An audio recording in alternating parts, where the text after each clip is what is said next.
I mean, adventure. it would depend, but... Be glad to get you out of the house for 3 weeks. What? Be glad to get you out of the house for 3 weeks. No, it's a personal adventure. Well, and I think this show is not something anyone can tell you to do or not to do.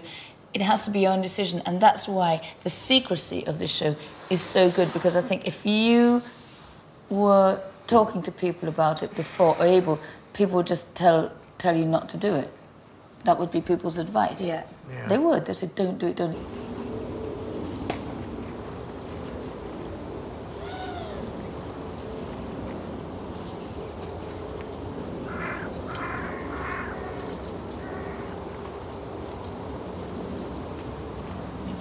For, you know, things like happened tonight, and because she knows that I'm very strong, but I can't.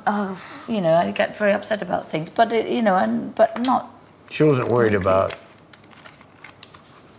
She's worried if it's the right decision or not, but initially, but she knew that, you know, I wanted to. She wasn't worried that it would be humiliating.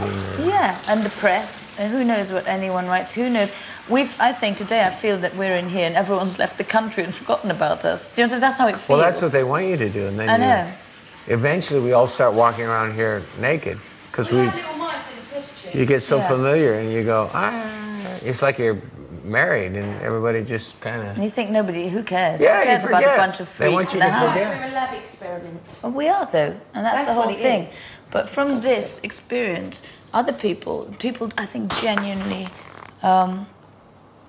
do. I think people who watch, it's not only freak show, I think there's some people who watch and it does really, it's really interesting to them. I know from my participation that the discussions I've been involved in are actually have been very interesting.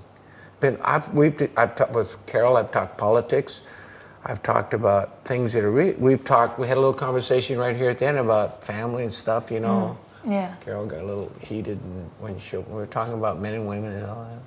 You know, and Leo and I got into a whole thing with just the two of us out there till 2 in the morning, but we talked, I said, they're gonna bleep this stuff because it was so politically incorrect about Africa and charities in general and stuff, but it was sort of, but it's been, it hasn't been all just silly. No, and this is an extremely interesting thing, but it's an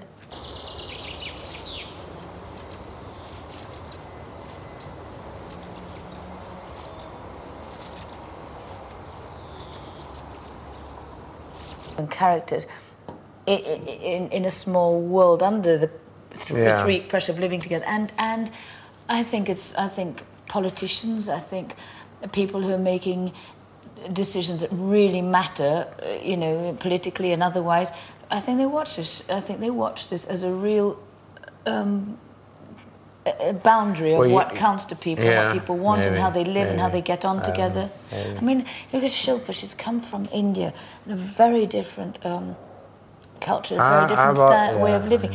We all hang, and look at Jermaine. I mean, you couldn't get more, and Jackie. And you know, you couldn't get more extreme people together, living together. I am somebody you don't ever see in England. Well, this is why you I'm should not be here. Gwyneth Paltrow. I'm not George Clooney. I'm not one of those liberal Hollywood celebrities who comes over here and trashes America. I haven't really got into politics, but I am a rarity. I am middle class, middle America, which you never see in London. And if they come and go. You don't see. I am a rarity in Hollywood. I mean, I am. Well, you know that. That's why you find me interesting. Only because you go, as an American, you don't bump into me in America. In Hollywood, you don't find me. Yeah. You don't find me. You find, I won't mention names, you find that. You don't find me. Yeah, but you find me if you get out into the hinterlands, if you get out into Montana, you get out into Nebraska, Wyoming, you meet guys. I grew up on ranches. I'm a ranch kid. I didn't grow up on ranches, but I grew up working on them. We lived in a little town, 900 people. But I mean, I am a part of America that you never hear about. You hear about LA, New York, Chicago, and Florida. I mean, and people, when they visit those places. But you don't, You know, so my voice, whenever I express something, it may sound strange, but where I am, it's the majority of America. Right. That's why people go, "Why did George Bush get?" We're the majority. Yeah, I know. George Bush reflects America, but if you read the papers, if you watch CNN in Europe or in England, you think, "Oh my God, George Bush." No, I'm like the bedrock of what still is America. We're losing the war gradually, you know, but the battle because everybody. You know. But I think you should. I mean, I can count on one hand. I think it's a good time for you to. I think it would be nice to come and spend some time here. I think yeah, I mean, or in Italy or in somewhere else and so do some. Don't you? No, you always have mentality. You know what? You throw it up in the air a bit. America's the last best place in the world. I travel a lot. I've been a lot of places, and I want to live in London. I want to live in South Africa again, and I want to live in Greece again, and I want to. There's a couple of, but I don't want to live in the other place, but where I live. We'd always have that. There's still no paranoia about smoking. There's still no speed limit. There's still no.